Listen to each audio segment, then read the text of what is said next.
How Melbourne celebrated Christmas, from the smiles of children to the spectacular sunshine. Heartless thieves break into 2 homes and steal gifts from under the trees.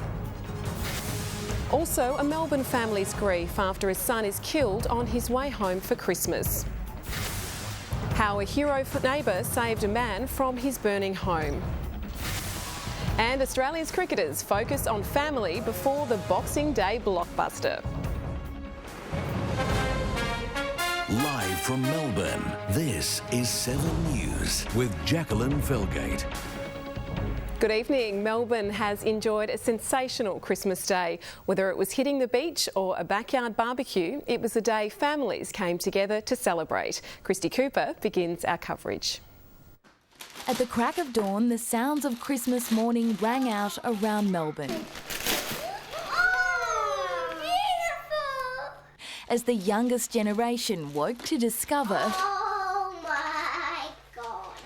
they hadn't been so bad after all.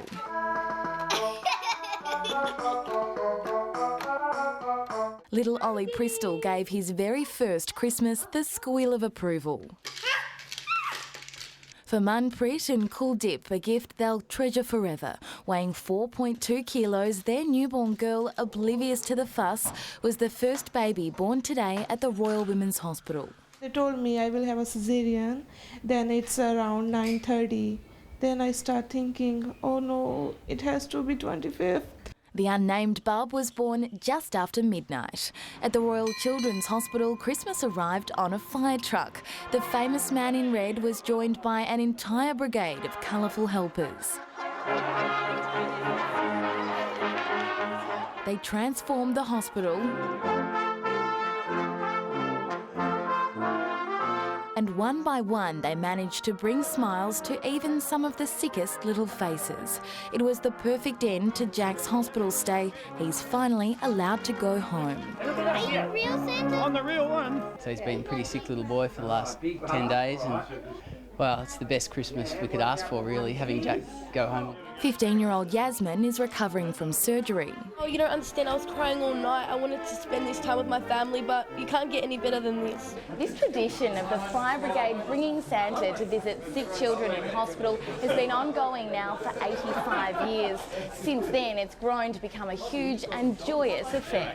On a day of giving, many donated their time. A group of Crown employees helped pack and deliver more than 300 hampers to ensure even those less fortunate didn't miss out on a Christmas feast.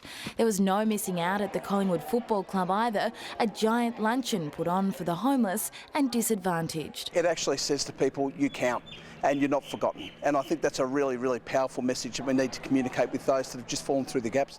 And it seems the Werribee Zoo animals love presents too. They received all sorts of fun festive treats, even an icy snowman to help keep the lions cool. If there's one thing that makes the Aussie Christmas stand out from the rest of the world, it's this. Beaches buzzing with holidaymakers, simply enjoying time together and keeping cool in the 31-degree heat. Christy Cooper, 7 News. Coming up after the break, retailers ready for Melbourne's Boxing Day pre-dawn sales rush.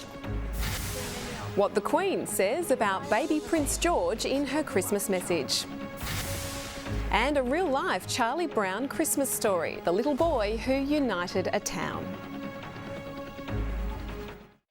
Hundreds of people will have an early night to prepare for tomorrow's Boxing Day sales. David Jones and Myer open their City and Chadstone stores at 5 a.m. and won't close until midnight. All their other stores across the state open at 7 a.m. Retailers are hoping for bumper crowds to boost what's been a strong sales period so far this festive season. Merry Christmas, Charlie Brown! In the United States, Amanda Abate, 7 News.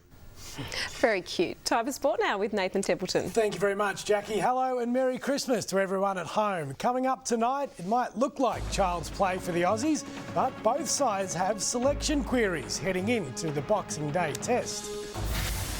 Also, former world number 1 Maria Sharapova causes a stir as she arrives in Australia. And festive fun for Sydney to Hobart cruise before getting down to business.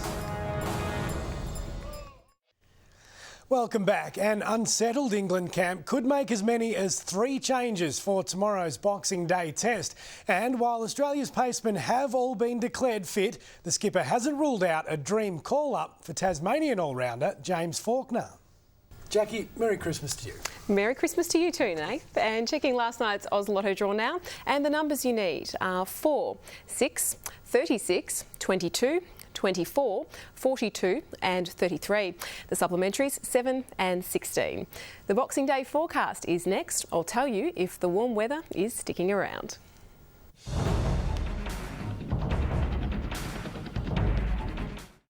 A mostly sunny day in Melbourne today. We reached a late top of 31 after an overnight low of 12 around 6 a.m. At the moment, it's still 30 degrees. On the satellite, a high pressure system is over the Tasman Sea, while a weak low pressure trough will move southwest Victoria this evening.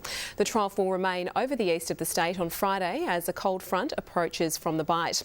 Around the country tomorrow, sunny and 30 in Perth, a hot 29 for Adelaide, rain developing in Sydney and 26, 31 and cloudy in Brisbane. Isolated showers and thunderstorms over southwest and central Victoria tomorrow morning, contracting to eastern districts during the afternoon. Fine over the northwest, warm but hot inland and milder southerly winds over the southwest. Showers across the suburbs tomorrow, 25 at Mount Dandenong and Frankston, up to 26 in Geelong. Partly cloudy for Boxing Day with isolated showers and a chance of thunderstorms. A top temperature of 29 after an overnight low of 18. To the outlook now, becoming sunny Friday, hot 34 Saturday, showers on Sunday, mostly sunny Monday and 21 with a possible shower on Tuesday. And that's 7 News for now. I'll be back with updates throughout the evening. But for now, on behalf of the team, have a Merry Christmas.